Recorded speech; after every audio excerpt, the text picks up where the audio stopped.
what's up? It's your girl here, Leah. Welcome to the channel. Now, before I get into this, what do we do on social media? We share ideas, thoughts, and opinions. Just put that out there. Fair use right here.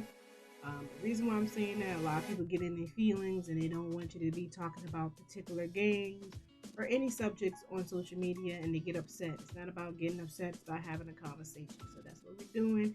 We're having conversation like adults here, okay?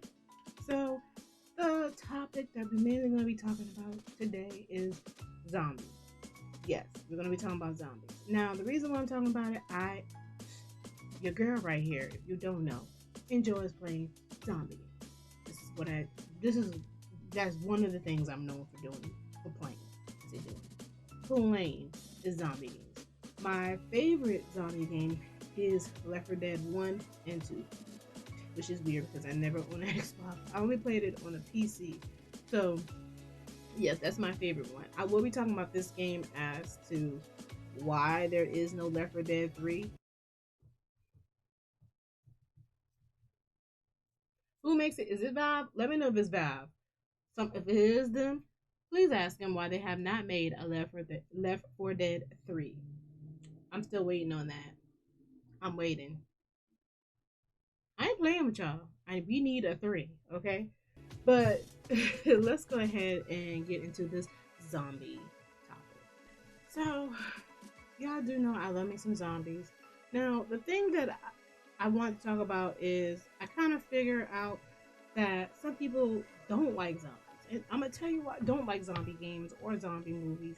But I want to really focus on zombie games. It's why people kind of just not feeling it. And when we're trying to get into it, and it's just like there's certain games that has came out. I'm sorry, but there are certain games that have came out that I was like, why was this made as a zombie game? This should have been made into something else. So let's see. Let's talk about the first one. The first one that I want to talk about is The Walking Dead. Okay, I know what you're saying, like Nia, you're crazy. Like the show was good, the games are good. The games were good. They were good. But it was weird when I played The Walking Dead. I didn't know there were some people who didn't like it, and I was like, I'm confused. How can you play? They'll say that I like Life is Strange. They'll like playing that, but that was made by somebody. I think I'm not quite. I forgot who Life is Strange was made by. I'm gonna have to find out who it is and put the name up there. But The Walking Dead was made by Telltale. Telltale. Telltale. Oh my god, it's just a tongue twister. So there was like Game Informer. They talked about the rise and fall of Telltale games, and I particularly wanted to key in on to that. I didn't know that they were having financial issues. Apparently, it says that as he waited for the hundreds of employees to trickle into the room, Telltale CEO Pete Hawley cracked some jokes, easing attention for a moment before discussing the matter at hand. The entire studio had received the meeting invitation just an hour and a half beforehand, and confusion spread quick. Were you invited? Co-workers asked one another, each wondering about the nature of meeting. Some were concerned it was a small batch of leftovers, while others were convinced it was good news after hearing talk of new investors. If anything, things look promising with Telltale's next big high-profile projects on the horizon, including the finale to The Walking Dead, a Stranger Things game born out of Netflix partnership, and the anticipation return of The Wolf Among Us. This made Hawley's next words all the more shocking. Oh, he informed the group that Telltale Games was laying off 9% of its staff as the company headed toward a major studio closure. Now, this was back in April 9th, 2019 at 11 a.m. I don't know if this is allegedly or if this is true or whatever. Like the burning name to Telltale because what he loved most about making adventure games was telling stories. So that was pretty cool how he came up with the name rather than focusing on some of the more problematic or obtuse puzzle designs in older adventure games. Excuse me. Telltale Games introduced novel concepts like branching narrative and a format, episode format, giving players dramatic stories to experience. But because adventure games weren't too profitable at that time, taking this new twist on genre to store shelf proved difficult. And this is what I tried to, okay, and this is another very important thing. Listen to me very carefully. I say this 1,000 times. Story mode games are struggling. But to me, I know a lot of people like playing story mode, like multiplayer. I like playing multiplayer games. But I feel that this is just my opinion, I feel like zombie games are better played as a story first before you play it as a multiplayer game, because then you get the concept of playing the multiplayer game. I always say that. That's with any game. I think you should play the story mode first to understand it. I see a lot of people, they'll go play a multiplayer game and they're like, oh, I don't like it because you didn't play the story. So of course you're not gonna like it, or you don't know what the world. Why is this happening? Why is this made? What was this creature made for? If you play the story mode, it'll teach you about certain gaming characters. I always had a big issue with that. I don't know why people don't like playing story mode games. I really don't. But as you can see, it was an issue here with story mode games. So let's get back to it. Early on at Telltale, we tried to get regular publishers involved, but traditional publishers weren't interested in kind of content that we wanted to make. For instance, we had to do it ourselves, and we had to make the most of what we had. There was really just no other way to make the kind of games that we wanted to make. 2 years later, Telltale struck gold. The company released The Walking Dead to critical acclaim, receiving numerous Game of the Year awards upon launch. It was Telltale's fastest selling series, with the first episode amassing 1 million copies sold in just 20 days. Your girl was right here. Your girl bought it. Your girl was one of those. I was a Walking Dead fan at heart. I don't watch it no more, but I was a Walking Dead fan. I might watch it, the ending, just so I can finish it up. But your girl here was a Walking Dead fan to the core. Like, I don't hate it. I just wish that they kind of, did something different. I also said it too with the game. We'll get into it. I was kind of not feeling the third Walking Dead game. I'm gonna tell you that right now. Like the first and the second one, wasn't feeling the third one. If you notice, I ain't playing no game on my channel. I have played Walking Dead game on my channel before, but I have never played the third one or the second one. But I do like the first and second one. Let me stop babbling. I'm babbling. Okay, let's get into this conversation right here about The Walking Dead. Earlier 2013, Telltale had earned around $40 million in revenue from The Walking Dead's first season alone. Thanks to the ease of digital distribution and strong storytelling, The Walking Dead became one of the most memorable adventure games ever. The Walking Dead put Telltale on the map industry-wide, showcasing the studio's strong writing and introducing admirable characters like Clementine and Lee as they attempt to survive in a post-apocalypse. Instead of viewing a zombie outbreak solely through an action-oriented lens, what helped The Walking Dead stand out was it was emotional narrative, the concept of non-player characters remembering gripping choices you made, and the feeling of steering the narrative yourself. We went away out on a limb when we made The Walking Dead, and the fact that it worked and became an important game was super special, Berner says. According to Telltale's former head of creative communications, Job Stoffer, who got hired around the launch of The Walking Dead, the success of the game gave Telltale the ability to grow quickly, making the small studio not so small anymore. So, as you can see, they were huge. They were huge. So we wanted bigger and more interesting license. So we had bigger and more interesting market opportunities, Burns says, and we want to make sure that we didn't go backward. We didn't want The Walking Dead to be a fluke or be a one-hit wonder. Unfortunately, Telltale's success weren't enough to save the studio. The Walking Dead faltered into later entries, never reaching the high bar of the first season. Other projects like the Guardians of the Galaxy sold poorly to failing to become the smash hits Telltale expected. Like I say, I like the first one because the bond between, to me, what stand out the most out of the Walking Dead story was the bond between Lee and Clementine. Clem, like people like to call her. Lee is not Clem's father, but he taught her how to survive in the apocalyptic world. He told her to cut her hair, and he just taught her all kind of things. And I know they came across other gaming characters. Like, I know, was it Kenny? I think his name was Kenny, and his family. I'm trying to remember the characters. I haven't played the game in a minute. And I think Kenny was the one that took over Lee.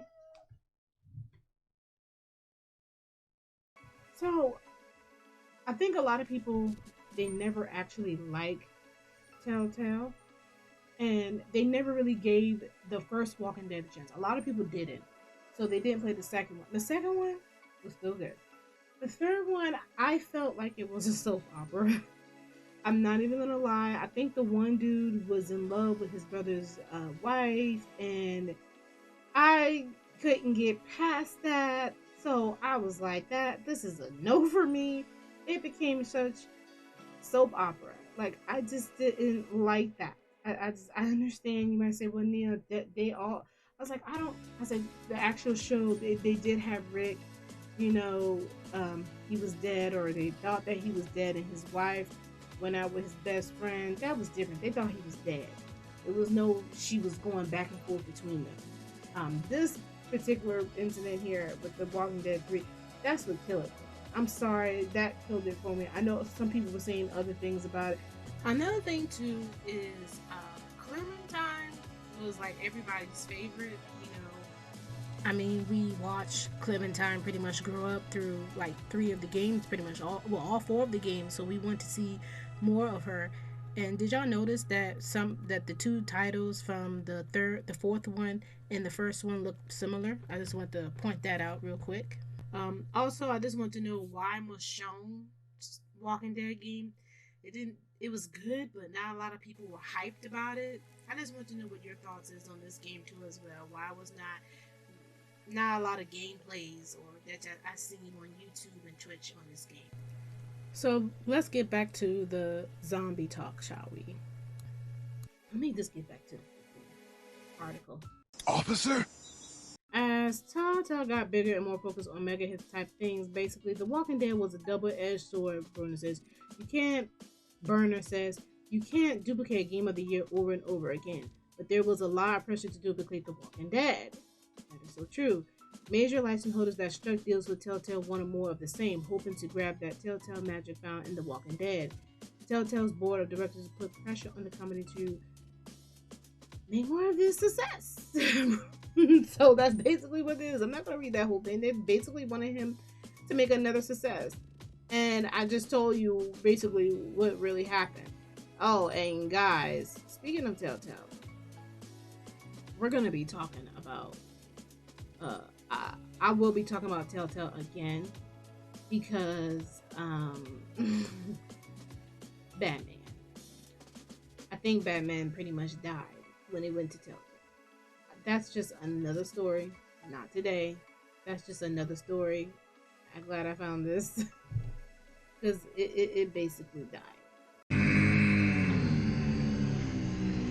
This is an old article, and it kind of show you where when they released The Walking Dead 2, it just kind of this is a long article. I might put a link in the description. You can read it yourself just to get an idea as how bad people didn't like the Telltale game, and then the conversation of The Walking Dead 2 came up in the article, and it just clearly shows you how they were kind of losing that focus of having a hit game every year. And to me, I think their hit game was The Walking Dead. I'm not a big, huge fan of Telltale. I don't like their other games. I thought their other games was like, because I think I saw Soleil played the Wolf Among Us, and it was okay, but that was not my type of game. I was like, nah, I'm not gonna play that.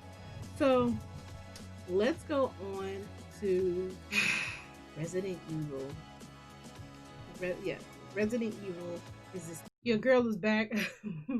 Somebody dropped some food off for your girl, so I had to go lunch on that.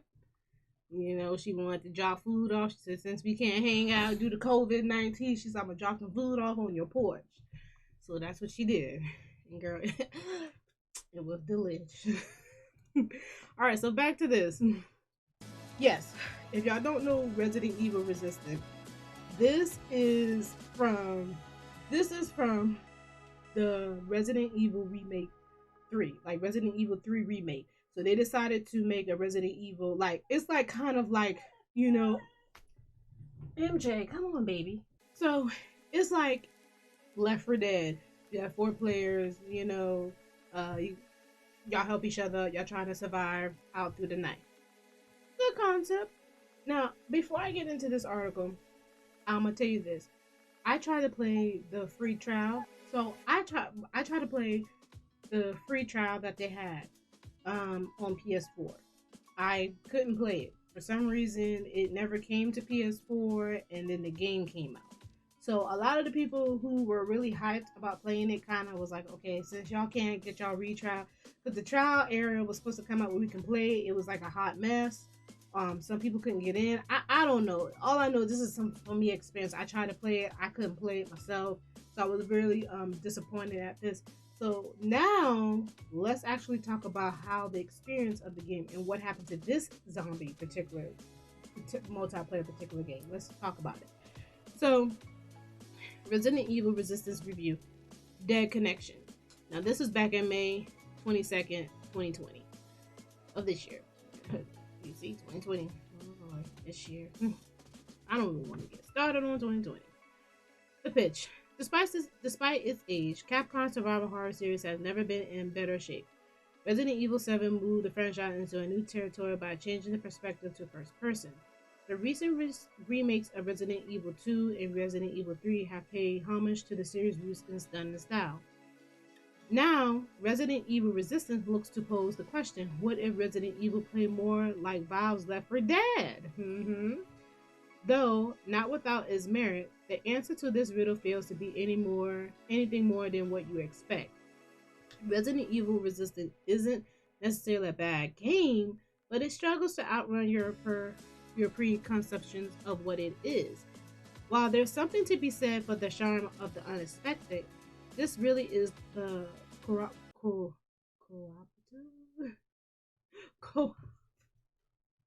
why can I not speak? This is the co-op multiplayer Resident Evil experience that nobody was asking for. Holding out for a hero. The premise here is a little wacky, even by the standards of Resident Evil. You take control of either one of the several survivors who have been kidnapped by the Umbrella Corporation and have to work together to run a gauntlet of zombies, traps, and puzzles before time runs out, or you get to play as the mastermind behind the situation. Depending on who you're playing as, Resident Evil Resistance plays pretty differently. If you opt for the first scenario, you'll start each match by selecting your character of choice. There are currently 7 or so faces in mix, and while Capcom have recently added Jill Valentine to the game, the rest of the cast feels very generic and forgettable. Each character has their set of unique combat and movement abilities, plus a set of other passive perks that improve over time as you gain more experience and level up that character. Usually, you'll get a minor ability with a short cooldown and a major ability with a longer cooldown. Some characters are designed to deal heavy damage. Others are designed with support to other auxiliary. Others are designed with support or other roles in mind. Resistance takes obvious inspiration from MOBAs and hero shooters as much as it does Left 4 Dead. Unfortunately, one of the problems here is that while the baseline experience of controlling characters in Resistance feels particularly similar to the recent Resident Evil remakes, the degree that's supposed to be, I don't know how you say, speculations offered by each character on the roster can often get you into trouble. For example, when you're getting into playing this after Resident Evil 3, I often instinctively try to use Jill's dodge ability, a key mechanism of the remake, only to remember too late that ability belongs to another character entirely. Learning to play each of these games' characters can often be a bit of trial by fire, and it sucks to feel like you're dragging the team down because you don't know how to get the most or any out of Martin Sandwich's specific skill set. Even stuff that feels common sense, like sticking together as a group, feels unclear in its strategic value. You're never quite sure if Resident Evil Resistance is a game where that kind of tactical thinking can make a difference. Speaking of, the start of each level features a counter-attack inspired supply crate that lets you spend umbrella credit collect to play on things like ammo, consumables, and new weapons. Inventory management here feels very abridged compared to other Resident Evil experience, and as with the characters in the game. Any familiarity with the series can work against you here when you can run up against situations where the interface doesn't work or behave the way you might expect. Resident Evil Resistance is a game with a lot of different intersecting systems and mechanism and remarkably little in way of explanation or boring. This is a lot of damn reading. So, you know me. I'm not gonna sit here and waste your time with reading. So basically, it's giving you the breakdown of the game, and it's letting you. It's talking about the gaming characters, and I'm gonna put the article down there so you can read it yourself. I had to skip some words, make up some words because it was just way too much reading and words I've never seen. But basically, what they're saying with this particular zombie multiplayer game, I think people were saying they didn't like the characters, and when they jumped Jill in, it was just dumb to even play the game anymore. I think I saw one part. I think I saw Christine, Christine. She was playing it, and it was kind of weird because I was like trying to figure out what they were doing. They had to split a lot of times. They were not together, and I don't know if y'all guys know Left 4 Dead and Left 4 Dead 2. You had to stick with your teammates. You couldn't really be apart from each other. The game wanted you to be together. That's what I like. I like to be together. I think with this problem too is it was like far apart. It was just far apart. Just they were just not together. And I think this game, I don't think it have a lot of people online anymore. I think if you read further, that's what I've been hearing lately. And this game just came out this year. This is something new. It just reminds you, and this is another problem. This is why I'm saying that I want to talk about Left 4 Dead. A lot of the games feel like Left 4 Dead. A lot of the games do feel like Left 4 Dead and Left 4 Dead 2. That's why Left 4 Dead hasn't. To me, I think that's why they haven't made a game, because they really did set the bars for everybody else. A lot of the games, I mean, you can argue with me about this, but a lot of the zombie games feel. I mean, look at Black Ops 4. I'm just stating this game because this is the latest Black Ops game, but look at Black Ops 4, the zombie mode game. It feels so much like Left 4 Dead. It feels so much. I mean, yeah, it's a little different. They put Black Ops put their own little thing with it, but I really do feel that when I play that, I need to go play Left 4 Dead because it reminds me so much of it. So this is why I say Left 4 Dead 1 and 2 is my favorite. Left 4 Dead 2 is my favorite one of all. So I'm not trying to badmouth these other zombie games. That's not what we're trying to do. It's just the ideal. We want something different because everything just keeps telling us Left 4 Dead, and that's the whole issue. And eventually, this is what they say at the end. The bottom line: Resident Evil Resistance is hardly the first time Capcom have tried to transport the series' appeal from the realm of single-player experience to multiplayer gaming. There was an ill-fated Resident Evil Outbreak. There was the ill-fated Resident Evil Operation Raccoon City. There was also the ill-fated Resident Evil Umbrella Corps. Time will tell whether Resident Evil Resistance proves resilient to this trend, but even as a casual fan, I'm skeptical. It copies from the best, but in time, where free-to-play multiplayer is such a polished space, Resistance struggles to hold its own. Never mind the fact that the game pulls from so many places that it looks cohesive identity of its own. It's deep where it needs to be shallow, and shallow where it ought to be deep. If you are a diehard Resident Evil fan, it feels like there's so little of series here beyond the imaginary and nouns involved. To me, Resident Evil has been about limited ammo, tight, detailed spaces that you master in quiet atmosphere. You'll find none of that in Resident Evil Resistance, as while there is some fun to be had here, I struggle to say it's worth the download unless you're looking for a fast and cheap alternative to other better zombie survivor games. And there you have it. I mean, this is what it is. I've never played the game, but I saw people play it because I was trying to play it and I couldn't play it. It didn't interest me at all. And shoot, if y'all don't know, your girl like Resident Evil. I actually played an old school Resident Evil 3 game on here, the old school one, not the remake, but the old school one. I enjoy it. I like playing Resident Evil. So, you know, I saw the movies, all of them. That's what I said. I like my zombie games. I like my zombie movies, my shows. I told you, I don't play around. I like my zombie stuff. Y'all can play around, but not your girl Nia. I want to talk about this other game. It's called Get the F Out, GTFO. I've had people ask me why haven't I played this game. I'm gonna tell you why I have not played this game. I saw my homegirl Impress Star play this. Shout out to her. She played this when it was on the beta with another Twitch streamer. She's a Twitch streamer just like me. They played it. I sat down and I watched them play it, and I'm like, that's how, you know, they're giving me good content. I mean, I enjoy the game because of them, because of those two. But I'm gonna be honest with you, the game is extremely hard.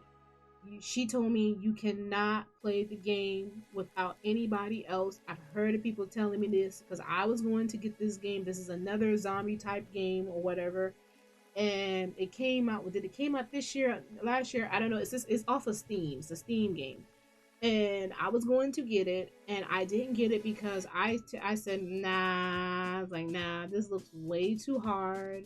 I am not gonna play this game. I was like, it looks way too hard. So you can't. It's a game where you cannot play just with computers. You can't. It's not a left. I'm a different. It's not. It's totally different. It's not a Left 4 Dead game. You can't just go in there guns a blazing. When you get caught, you turn automatically. When you get caught, you have to be very quiet. You have to be. It's very slow paced.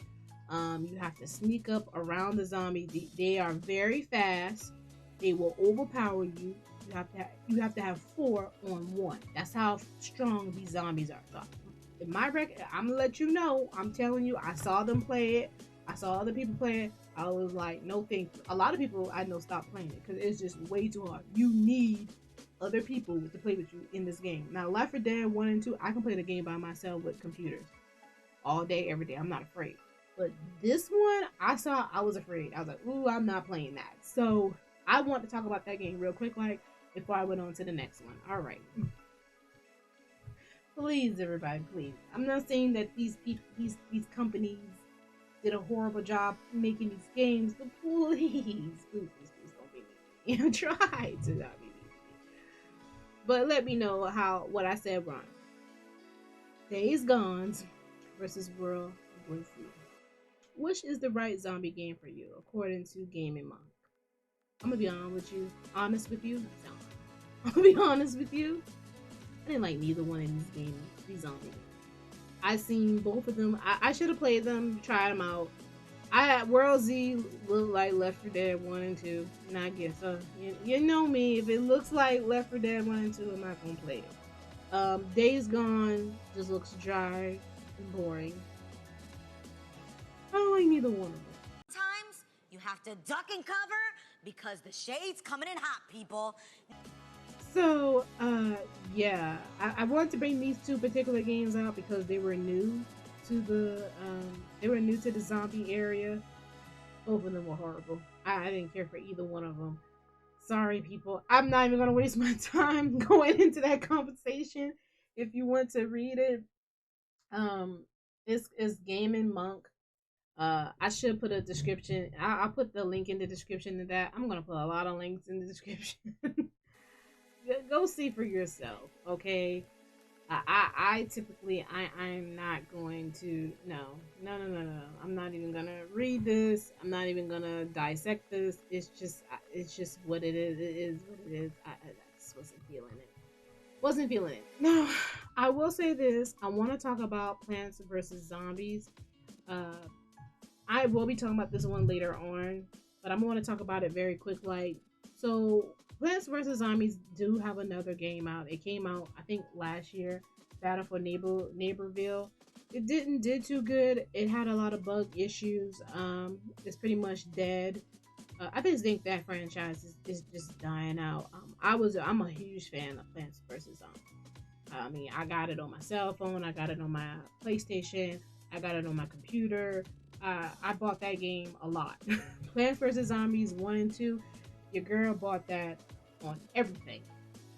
I was playing it on my cell phone, tablet, uh, game console, computer. I was crazy about that game, but it is. I'm gonna be honest with you. I think this game is really dying out, and this is another problem too with zombies. Why people don't want to play no more zombie games and they're tired of it. It's just a lot of the old zombie games that we played. They're just kind of like retired now because you guys are kind of like throwing out all these zombie games. Now, don't get me wrong. There are some cool zombie games out there right now. Last of Us is one of them. Last of Us 2 is one of them. So, and Last of Us. Like, there's some cool other zombie games besides them that's out right now. But right now, we're kind of getting tired of these games. They're just dying out. Now, let's get to the main real topic. What's going on with Left 4 Dead 3? Is there going to be one?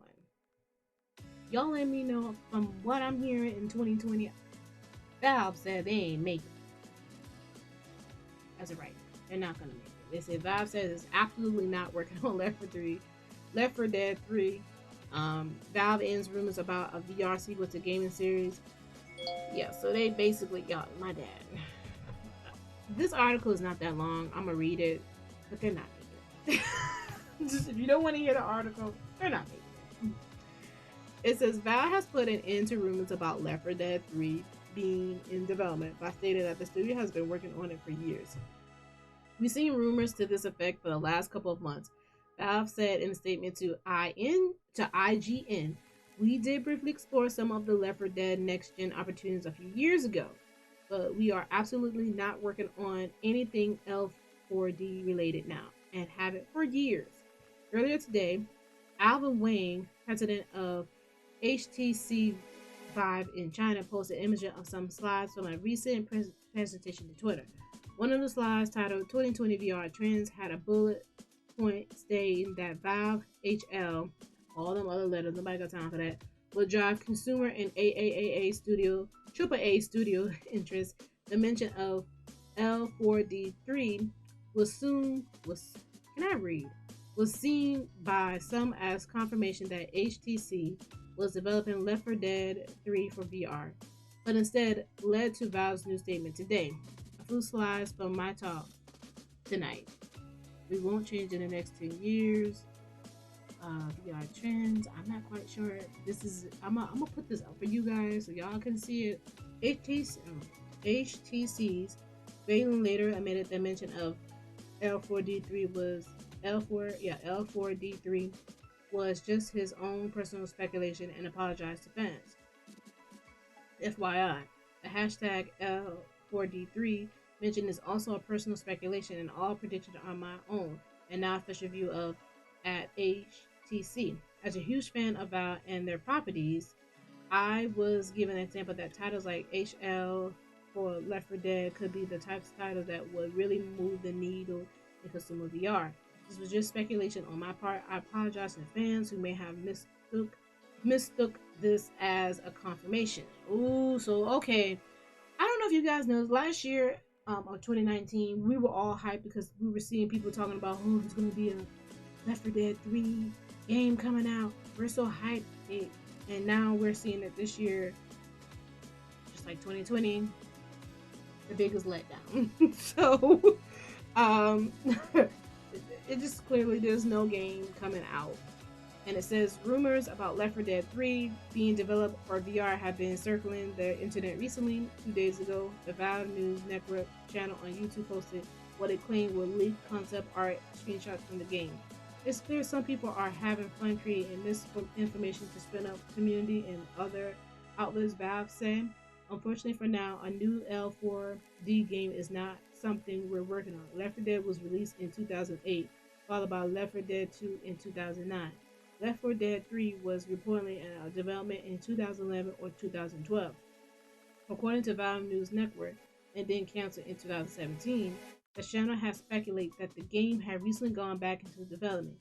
HTC declined to comment, pointing us to Graylin's latest tweets. Valve didn't respond to a request for comment. Let me tell y'all something. Even though they're not making a Left 4 Dead 3, after I read this, I started to think about there is so much that the fans have made. There's so many different types of what's the part called? forgot the part called in Left 4 Dead 2. There's so many types of games within the game. Like, people actually made areas inside the game. I forgot the name of the game, the part of that game, the community area where people create something in the game. What is the dang on name? I can't remember the name of it, but they create so many different styles of games within the Left 4 Dead 2 games. Like, there's actually a Resident Evil type Left 4 Dead 2 game inside of the game. So what I'm trying to say is, it really, you don't need a Left 4 Dead 3, because it's Left 4 Dead 2 did it all. Like, they did everything. I said the same thing about GTA 6. What are they gonna do in GTA 6? They did everything in GTA 5. So what are they gonna do in GTA 6? They gotta do something spectacular, because the GTA 6 is coming out. So what are they gonna do with it? You know. So that's just another thing too. If Left 4 Dead 3 come out, I will have to say it. I'll probably end up going back to Left 4 Dead 2, because Left 4 Dead 2 did everything. What else they gonna do? What else they gonna do? But I do hope that they do change their mind and come back, do make a Left 4 Dead 3, so we can look at it and be disappointed, and I can make me a video off of it. I will. Stop. Oh, but yeah. Let me know what other zombie games out there that's good, bad, or hurt the freaking zombie franchise. For myself, I'm gonna continue to play zombie games. I enjoy them. I'm right. I just downloaded Left 4 Dead 2 again. I had it in the clouds. I'm gonna play that tonight on Twitch. You know, this is what I'm about to do. Every time towards the end of the year, I start playing Left 4 Dead 2 games, zombie games, all towards the end of the year. Well, I play it all throughout the year. What am I talking about? You stop lying. But anyway, thank you for tuning in with your girl, Neil Lee, alright? Peace.